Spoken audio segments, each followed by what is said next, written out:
com a minha voz clamo ao Senhor. E essa é a nossa oração, Jesus, já que vamos falar um pouquinho sobre isso hoje. Com a minha voz falo sobre a minha aflição, sobre a nossa angústia. Nos ajude. Dependemos muito do Senhor e queremos te ouvir falar nessa noite mais uma vez. Por isso, com toda humildade, peço, vai além de mim, do que meu coração preparou e do que está proposto para essa noite. No nome santo de Jesus, amém e amém. Drogas, pecados e companhia. Encerramos semana passada a nossa última droga, o nosso último pecado capital, que foi preguiça, que bom. E hoje vamos tratar mais de uma droguinha, ou uma linha de drogas muito famosas e muito úteis para nós, os anestésicos. E eu queria então pedir para que você abra sua Bíblia no Evangelho de Mateus, capítulo 4. E a gente vai ler então esse texto e pedir para que Deus nos ajude sobre essa droga tão comum, sobre essa linha de drogas tão comum, que são dos anestésicos. Evangelho de Mateus, capítulo 4, leio. Em seguida, Jesus foi conduzido pelo Espírito ao deserto para ser tentado pelo diabo. Depois de passar 40 dias e 40 noites sem comer, teve fome. Então o tentador veio e disse: se você é filho de Deus, ordene que essas pedras se transformem em pães. Jesus, porém, respondeu: as Escrituras dizem, uma pessoa não vive só de pão, mas de toda a palavra que vem da boca de Deus. Então o diabo levou a cidade até o ponto mais alto e disse: se você é filho de Deus, salte daqui, pois as Escrituras dizem, ele ordenará a seus anjos que o protejam. Eles o sustentarão com as suas mãos, para que não se machuque o pé em pedra alguma. Jesus respondeu: as Escrituras também dizem, não ponha o Senhor à prova, o Senhor seu Deus. Em seguida o diabo levou-o até um monte muito alto e o mostrou todos os reinos do mundo e sua glória. Eu lhe darei tudo isso, declarou, basta ajoelhar-me e adorar-me. Saia daqui, Satanás, disse Jesus, pois as Escrituras dizem, adore o Senhor, o seu Deus, e sirva somente a Ele. Então o diabo foi embora, os anjos vieram e serviram Jesus.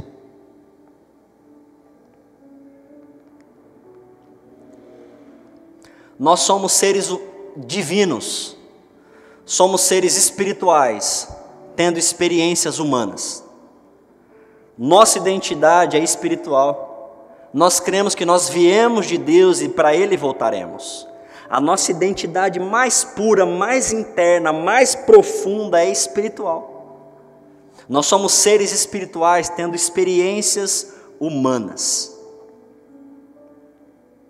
De repente, o texto diz que Jesus foi conduzido pelo Espírito ao deserto para ser tentado pelo diabo, e depois de passar 40 dias e 40 noites sem comer, teve fome. Está um pouquinho alto, a gente tem que baixar, e está dando uma pitada. E aí, o que eu queria chamar a sua atenção e hoje tratar com você é a nossa dificuldade de lidar com nossas fomes. Eu não sei se vocês perceberam, eu espero que sim, espero de verdade, mas se não perceberam, tudo bem, que todos os pecados capitais que nós tratamos, eles são fruto de uma vontade humana de resolver alguma questão interna sua. Tem alguma fome humana que alimenta a inveja. Tem alguma fome humana que alimenta a luxúria. Tem alguma fome humana que alimenta o orgulho, que alimenta a preguiça. Ou seja, Priscila, pode pegar uma água para mim, por favor? Ou seja, sempre tem alguma coisa atrás alimentando o ato ou o estado pecaminoso. Sempre tem alguma fome atrás. E é sobre essa fome, é sobre esse background que eu queria falar com vocês. É sobre essa coisa que está por trás do nosso pecado. Porque falar dos pecados a gente já falou. Vocês já sabem, pelo menos assim, dos pecados capitais, dos pecados maiores. Eu tentei, com toda humildade, tentar explicar o máximo que deu para vocês. Mas tem alguma coisa por trás dos pecados que é aqui, muitas vezes, que a gente não presta atenção. Esse sentimento que está atrás do que a gente depois escolhe pecar para resolver. Tem alguma fome aqui atrás que está impulsionando você a ser orgulhoso, a ser luxurioso, invejoso, a ser violento, a ser preguiçoso. Tem alguma fome aqui atrás. Então a pergunta que faz, e a pergunta que fica hoje eu faço para você, é como que você está lidando com as suas fomes. Perceba, Jesus foi para o deserto, depois de ficar 40 dias e 40 noites sem comer, teve fome. Gente, ter fome é natural, faz parte da gente. A nossa espiritualidade não é para tirar a sua fome. Por favor, ouçam isso. Nossa espiritualidade, nós oramos a Deus, nós lemos Bíblia, a gente busca a Deus, a gente vem na igreja. Não é para Deus calar a nossa fome. Nós buscamos a Deus, nós viemos à igreja, a gente lê Bíblia, a gente faz força. Não é para parar de ter desejo. É para saber lidar com o nosso desejo. E é esse lugar aqui, que muitas vezes é traduzido como angústia. É esse sentimento que eu quero falar hoje, angústia. O que é angústia, pastor? É um sentimento de vazio, de agonia, é um sentimento normalmente agoniante, que a gente não sabe bem sobre o que a gente sente. Angústia é um sentimento estranho que a gente sente, que não tem um objeto específico. Por exemplo, quem sente medo de X coisa. Medo de escuro, medo de cachorro, medo de arma, medo. Quem sente ansiedade por alguma coisa que está pensando, está antecipando. Então medo tem objeto, ansiedade tem objeto. A angústia é um sentimento estranho porque ele não tem um objeto em si. Eu só sinto uma falta. Eu só sinto não sei, é um negócio estranho que a gente sente. E aí eu tento resolver essa minha angústia. Eu tento resolver essa minha fome. E a nossa luta hoje, e eu não estou falando nossa aqui, nós, Vila. Nossa luta mundial é porque a gente não quer sofrer a angústia. A nossa luta no mundo é que nós não queremos sentir a fome. Por isso somos viciados em anestésicos. O problema não é o Dorflex. É o uso contínuo dele. O problema não é, desculpe, o problema não é bebida alcoólica. O problema é o uso contínuo dela para fugir ou para lidar com a sua angústia. O problema não é o açúcar, gente. Pare de demonizar o bombom. O bombom é de Deus. Não é o açúcar. O problema é você, usando o açúcar como anestésico das suas angústias. O problema não é o TikTok. O problema é você, usando o TikTok, usando Reels, usando música, para tentar que por um pouco que seja, será anestesiado das suas angústias. Mas pastor, o que eu faço com ela? Nós vamos chegar lá. Mas deixa eu te falar uma coisa. Nós somos seres humanos, finitos. E eu concordo com um poeta, um filósofo, um teólogo chamado Dostoiévski, que diz que nós temos um vazio do tamanho de Deus. Meu amigo, minha irmã, não saia correndo, não fique triste comigo, mas eu vou te dizer, a angústia, obrigado Priscila, a angústia é fator constitutivo do ser humano. Obrigado. Gostou do constitutivo? Bonito, né?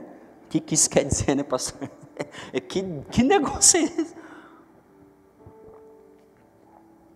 Faz parte do ser humano ter angústia.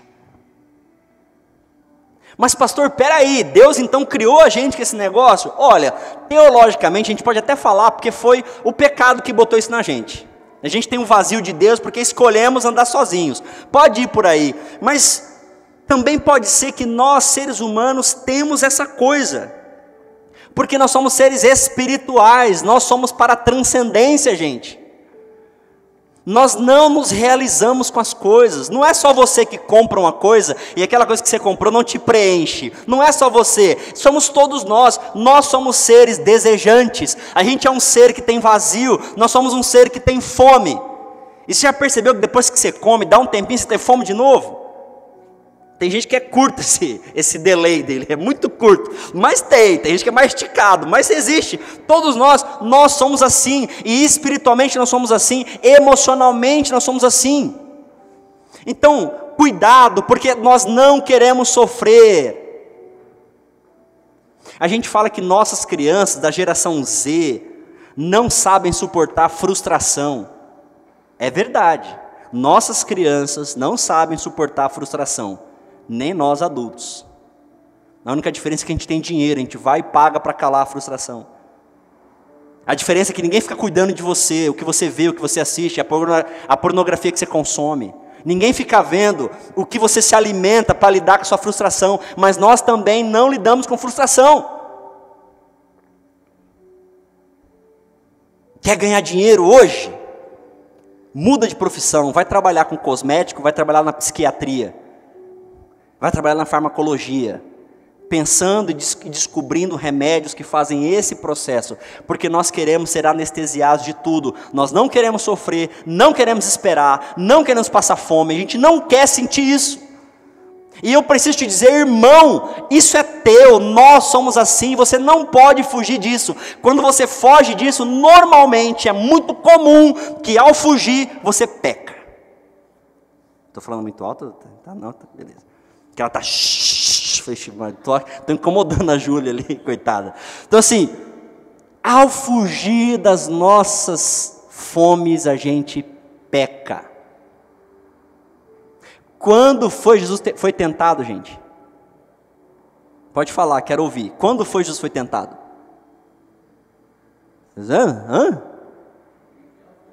Quando ele teve fome. 40 dias sem comer, tudo bem. A gente é tentado quando a angústia, quando o sentimento de vazio, quando o sofrimento, quando a frustração bate. Enquanto você é saciado em tudo que você quer ser saciado, você não se sente angustiado.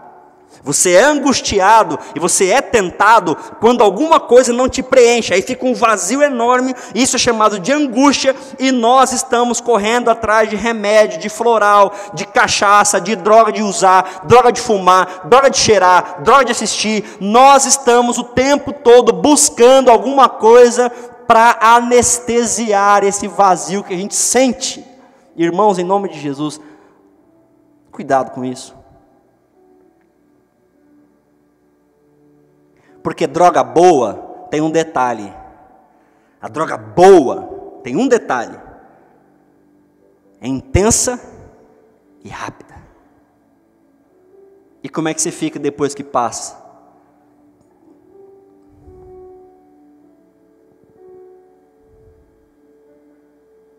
Durante anos na minha vida eu não percebia que toda vez que eu estava triste, eu queria fazer compras. Eu não sabia, gente, eu confesso a vocês. Não é safadeza não, é verdade, eu não sabia. Foi depois de terapia e oração que eu comecei a assimilar que toda vez que eu estou meio assim, dá uma vontade de entrar no LX, é incontrolável.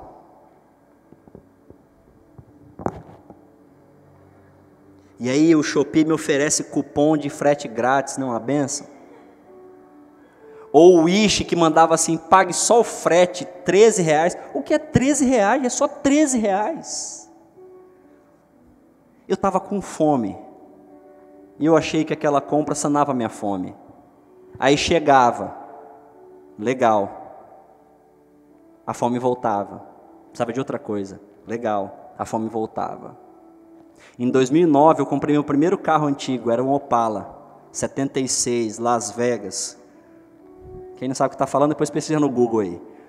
Eu fiquei doido. Mas no frigir dos ovos depois, eu percebi que ele virou minha droga. E eu estava apostando minha família no Opala. Eu estava apostando minha paz no Opala. o meu salário no Opala. Tem um termo no automobilismo que a gente fala assim, Zé Frizinho. Zé Frizinho é aquela pessoa que ela vai ler manual antigo para ver quais são os detalhes originais do carro, para deixar tudo certinho. E eu era assim. Meu hobby de segunda-feira era passear em Ferro Velho. Você já viu alguém assim? Eu já vi gente passear em zona, mas em Ferro Velho não. Vou dar um rolê ali na zona. Tem muita gente que é viciado nisso. Às vezes não faz nada, só quer estar por ali. Eu era Ferro Velho. Vamos caçar, deixa eu ver o que eu acho. Aí eu achei um dia a gravatinha que vai no Opala lateral. Se ele tem um símbolo que tem uma gravatinha no meio que o meu não tinha. E no original vinha com aquilo lá. O cara fez uma adaptação, eu tirei e coloquei. Gente, é uma alegria maravilhosa. Mas aí quando você coloca a gravatinha, falta o aro em volta da gravatinha. Aí eu comprei o aro em volta da gravatinha. Mas eu descobri que o Commodoro, que era o meu, ele tinha um friso de fora a fora no carro que eu não tinha achado. Esse friso foi quase o divórcio lá de casa, que foi R$ 1.200 esse friso. Isso era 2011. Para todos os efeitos foi duzentão. Quanto foi duzentão? Tranquilo, foi barato. R$ 200. Só que a droga da fatura chegava impressa. Hoje ajuda, a gente chega em e-mail, né? Chega no meu e-mail, morre a fita, morreu. Graças a Deus eu já estou liberto desse pecado, senão hoje estava fácil. Chega no meu e-mail, ninguém vai ver, é meu e-mail mesmo, está tranquilo. Antes chegava no correio. Aí aquele dia a dona mulher foi olhar. Guedes e Miranda, uma das lojas maiores de peças de carro antigo em São Paulo. R$ 1.200. Ô, fulano, vem cá. O que é isso aqui? Não, o que é isso aqui? Gente, não deu certo. Era paixão por carros? Não. Era uma fome. Era uma angústia. E a sua? Como é que você faz para resolver?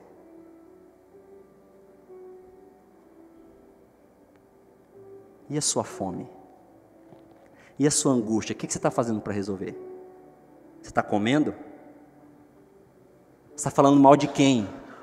De quem que você fofoca para ver se resolve um pouquinho do teu vazio?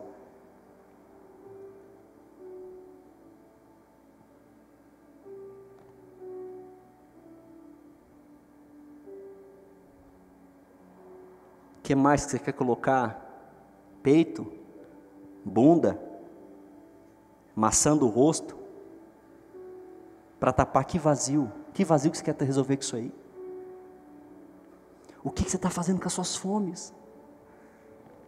Gente, toma cuidado, porque isso é fogo consumidor dentro de nós que nos rebenta de cima e embaixo, e não para só em nós, rebenta a nossa família.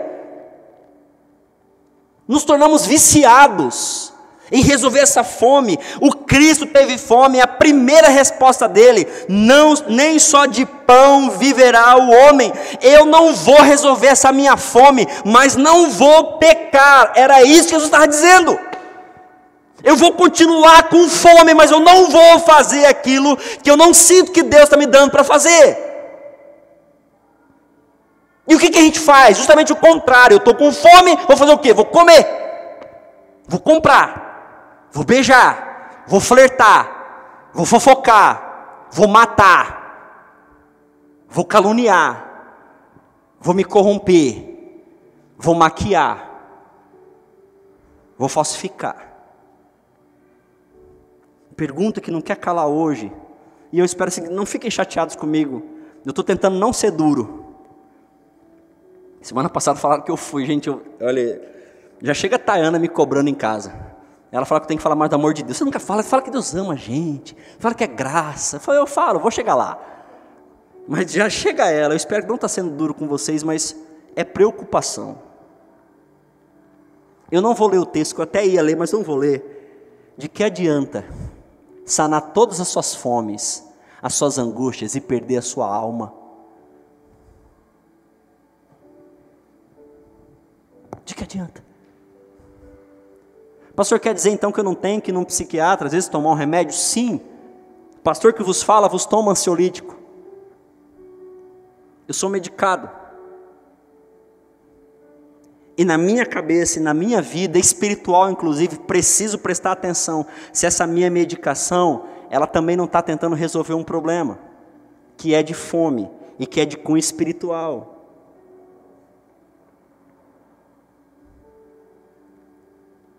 Agora, cuidado.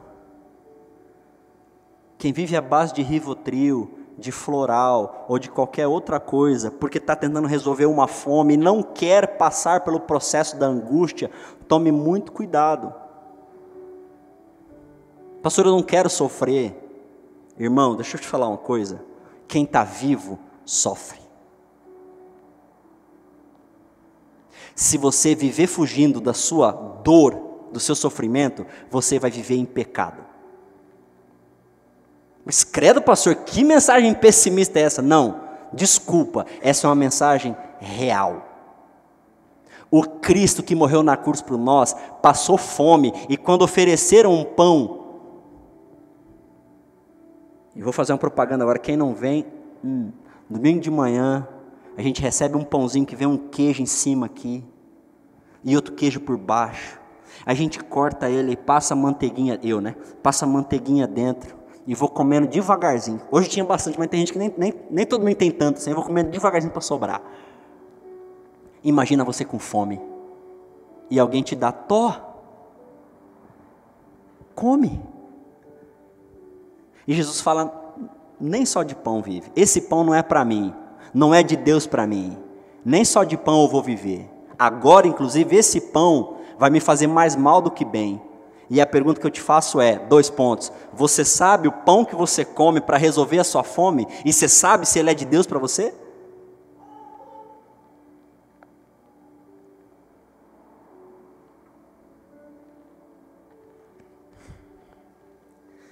Nem só de pão viverá o homem, mas de toda palavra que vem da boca de Deus. Estamos querendo resolver, fugir, fingir as nossas angústias e estamos entrando em pecado.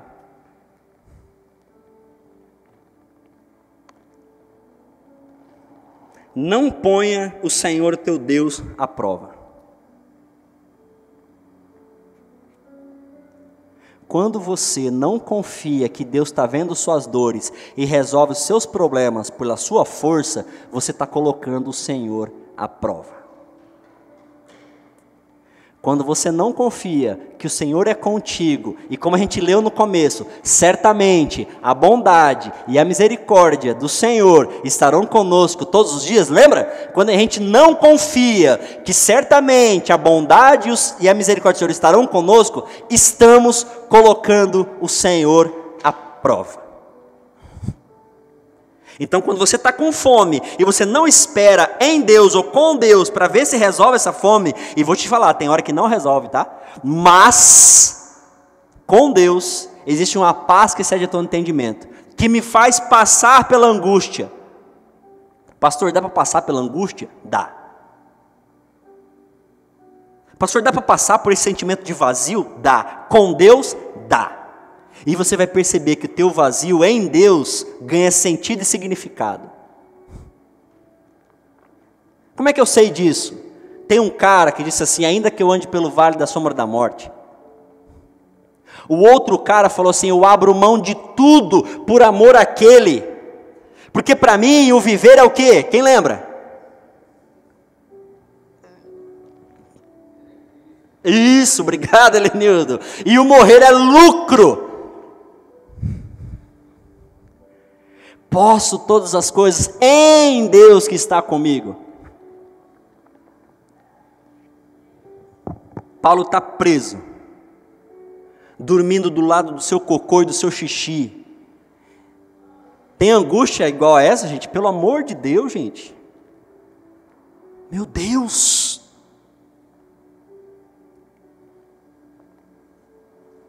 Dormindo do lado do seu cocô e do seu xixi, preso, sem motivo, estava em angústia, mas ele tinha uma experiência com Deus que permitia com que ele passasse por essa angústia, sem se perder, e Paulo não se perdeu, e a gente se perde com muito menos. Irmãos, em nome de Jesus, Não põe o Senhor à prova. E por último, adore o Senhor, só o Senhor, o seu Deus, e sirva somente a Ele, a quem nós temos adorado. Ah, pastor, não, eu só adoro a Deus. É?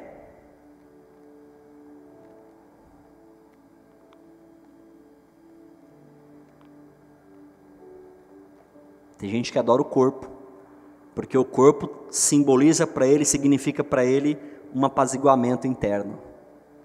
Tem gente que adora uma pessoa. Tem gente que adora o UFC, porque ele expurga toda a vontade que ele tem de arrebentar alguém, ele joga para o outro que está arrebentando lá. Vocês pensam que não, gente? Rapaz. Se dá ibope, nos níveis que dá, tem coisas por trás a serem expurgadas. Sem favor ou contra. Faz uma conta rápida na sua cabeça. 20 anos depois, por que BBB vende tanto, gente? Pastor, entretenimento. Ok, não estou criticando como entretenimento. Eu queria que você fizesse uma análise fria e calculista do que entrega, o conteúdo que entrega, a qualidade que entrega e por que consome. E quem consome. E por que consome. Porque estão se vendo ali.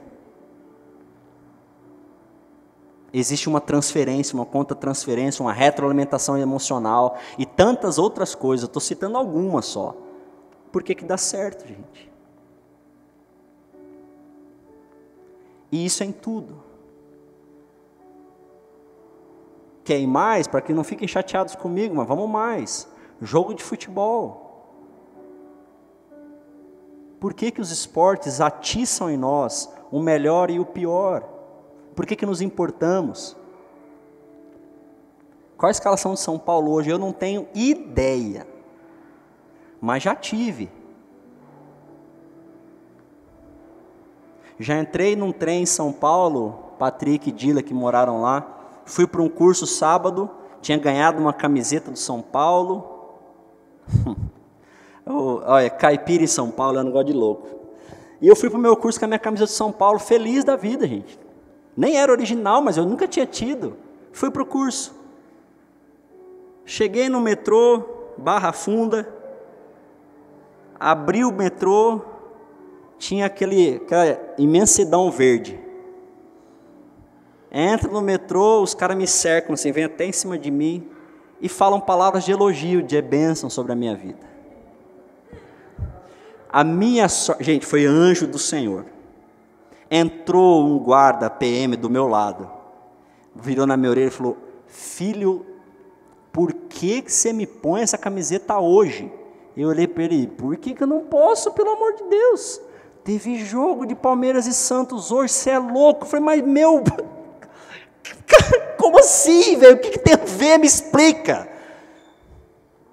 A próxima estação, você desça, você corra como nunca, porque eu não vou conseguir segurar eles. Some, moleque. Gente, naquela hora, se tivesse alguma coisa no baixo ventre, tinha escorregado pelas pernas. Nunca mais usei camisa de time.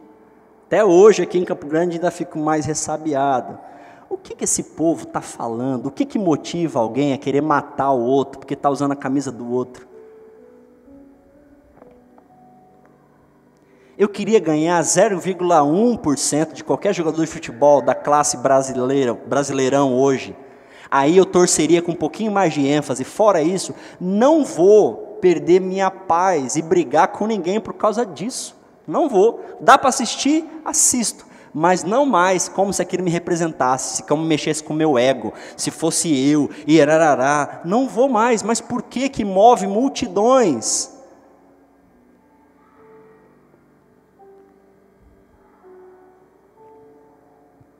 Por que todo menino quer ser Neymar?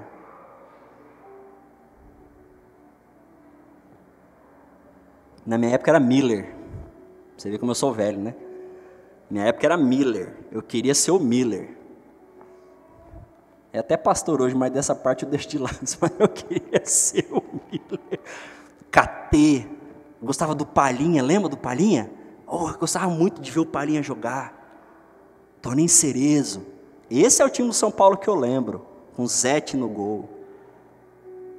Mas quais são as fomes que nós estamos tentando resolver matando pessoas?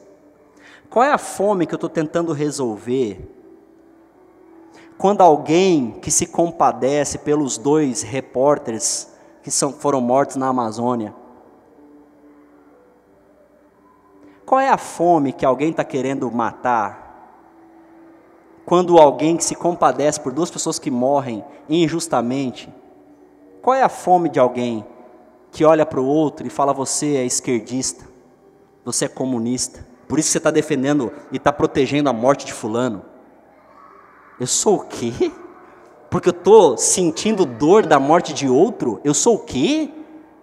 Você é isso, você é aquilo. Baixaria, gente. Qual é a fome que estamos tentando calar? E para encerrar, eu quero ler um salmista com vocês, Salmo 116. Por favor, abra aí.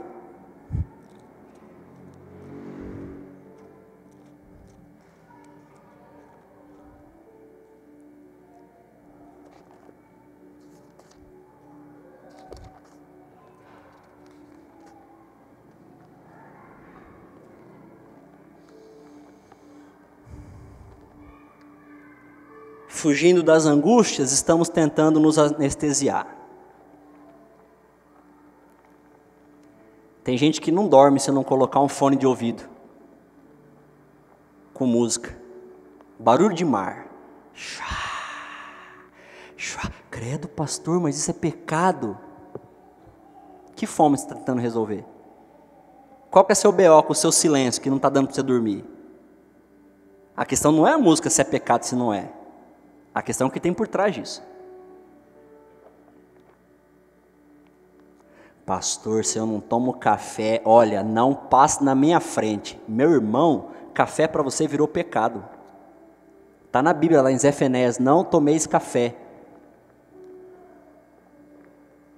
Porque se você sem tomar café, você vira o demônio, você já é demônio, com café ou sem café. Pastor, eu preciso assistir minha novelinha.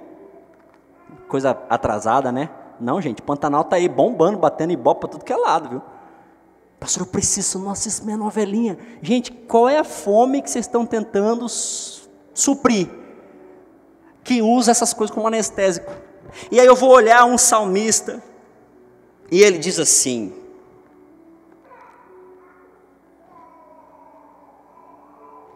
amo o Senhor, porque Ele ouve a minha voz e minhas orações, porque Ele se inclina para ouvir, e orarei enquanto eu viver. A morte me envolveu com suas cordas, os terrores da angústia me dominaram. Eu não via outra coisa a não ser sofrimento e tristeza. Eita pega! Então eu clamei pelo nome do Senhor: livra-me, Senhor. O Senhor é compassivo e justo, o nosso Deus é misericordioso. O Senhor protege os ingênuos. Eu estava diante da morte, Ele me salvou. Volte minha alma a descansar, pois o Senhor tem sido bom. Gente, olha isso. Alguém estava tenso e falando consigo mesmo, fala: volte, pode descansar, porque Deus é bom. Mas e a angústia? Continuou lá. O salmista não foi descansar porque a angústia foi resolvida. Ele voltou a descansar porque Deus é bom. E mesmo que eu esteja angustiado, Ele ouve a minha oração, Ele está comigo, eu sinto comigo, eu posso descansar. Essa angústia vai passar, gente, e passa. Tem dia que passa mais rápido, tem dia que passa mais devagar, tem semana que ela dura. E quando uma angústia sua durar, Ore sobre isso. Por que eu estou tão angustiado essa semana? O que está acontecendo? Por que eu estou tão tentado essa semana? O que está acontecendo? A gente pergunta, fala com você mesmo, vai orar e fala: Deus, por que eu estou tão angustiado essa semana? Qual é o problema? Eu estou querendo fugir, eu estou querendo pegar, eu estou querendo comprar, eu estou querendo beber, eu estou querendo. Deus, por favor, qual é o meu problema, Deus? Qual é o meu problema? Ouve a minha oração. E talvez, no tempo de você com Ele, que não tem regra, você vai ouvir Deus falando: filho, calma. Você está assim porque você está com fome. Você está assim porque você queria dizer umas verdades para o fulano e não disse, está aqui embolando em você. Você está assim porque você queria fazer uma coisa e você não pode fazer, é por isso que você está com esse desejo aí. Por isso que você está... E você não resolve isso, é por isso que você está assim. Calma. Gente, fala: Deus, eu estou com raiva. Deus, eu estou triste demais, eu estou angustiado. Por que você fez aquilo? Por que, Deus, que eu não pude resolver aquilo lá? Por que escapou da minha mão?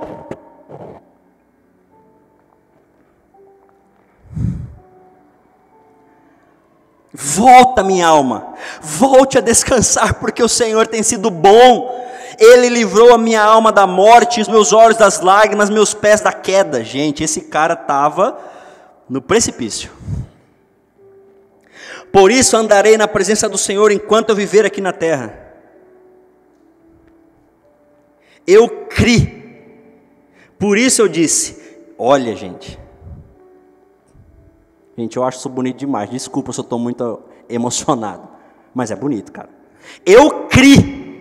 Por isso eu disse: estou profundamente aflito.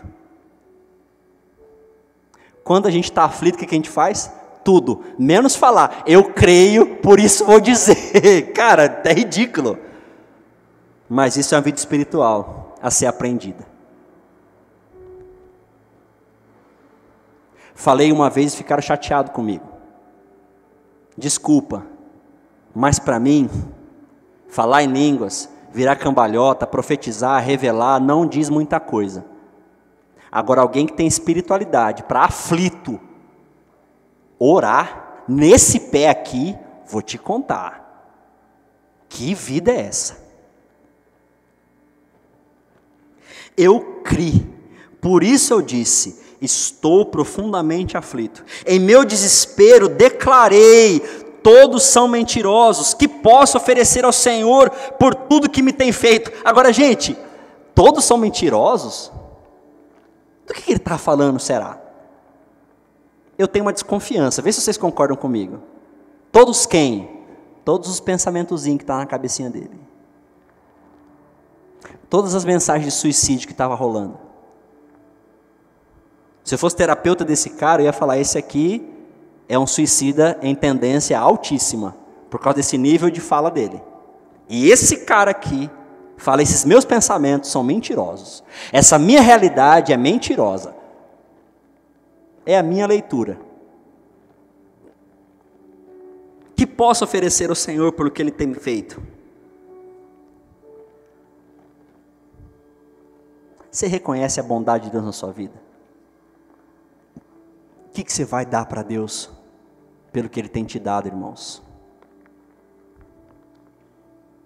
Oferta? Pode ser.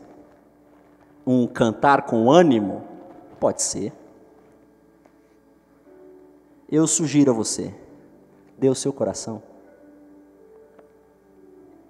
Dê a sua fé, para quando você estiver aflito, você ir para Ele, se ajoelhar e falar: Deus, eu creio em Ti, eu estou muito aflito, está doendo demais, Deus, está me sufocando isso, e eu não sei o que é, eu não sei nem o que é, Deus, o que é isso dentro de mim, o que é?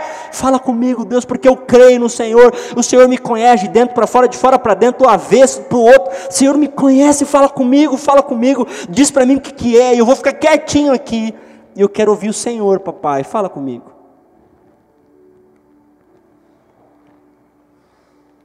A minha sugestão nessa noite é que você tenha esse tipo de oração. O salmista continua: eu vou celebrar o meu livramento, eu vou louvar o nome do Senhor, eu cumprirei os meus votos na presença do povo. O Senhor se importa profundamente com a morte dos seus fiéis. Nossa, gente, isso aqui é outro mundo. Eu não vou entrar aqui não, deixa quieto, vai puxar muito. Vou parar. E eu quero orar com vocês nessa frase: eu criei, por isso eu disse, estou profundamente aflito. Você pode falar: Jesus, eu estou com fome, mas eu creio no Senhor, por isso eu vou orar. A minha vontade é ir lá e comer um BK, mas a minha fome, eu estou entendendo que não é de BK, a minha fome é do Senhor. E eu até posso, eu tenho dinheiro para ir no BK comprar, mas eu acho que o negócio meu é um pouquinho mais profundo. Senhor, eu vou crer. Por que não, gente? Cá para nós, o que você vai perder? Faz o teste. Faz o teste. Quando você estiver aflito essa semana, com medo, com fome, com dor, com qualquer coisa que você quiser fugir, meu Deus, eu preciso fazer alguma coisa, eu quero fugir. Põe essa música que a gente cantou. Ah, pastor, mas isso é mantra. Dá licença que fecha um parênteses. Dane-se. Pega a música, põe lá na frasezinha: traz luz para as sombras, destrói as muralhas. E fica nisso na tua cabeça, em oração. E experimente o derramar do Espírito Santo na sua vida. Creia, e o Senhor vai te encontrar no meio do teu problema, no meio da tua dor, no meio do teu pecado, no meio da tua aflição. Creia, gente. Antes de você querer pecar para resolver uma fome sua, decida crer. Depois que você crer, orar e não resolver, vai e peca. Oi, pastor? Vai. Se você conseguir, você me conta depois.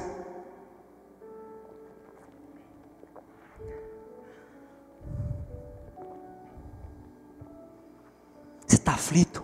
Está com fome? Vai orar. Tenta crer, tenta. Pastor, crê no quê? Tenta crer em Deus que está vendo essa tua dor. Tenta crer na oração e na força dela naquele lugar. Tenta acreditar que quando você busca o Senhor, Ele se faz achado por você. Tenta acreditar que Deus não tapa os ouvidos para nenhuma oração humilde. Tenta acreditar que vale a pena esperar um pouquinho.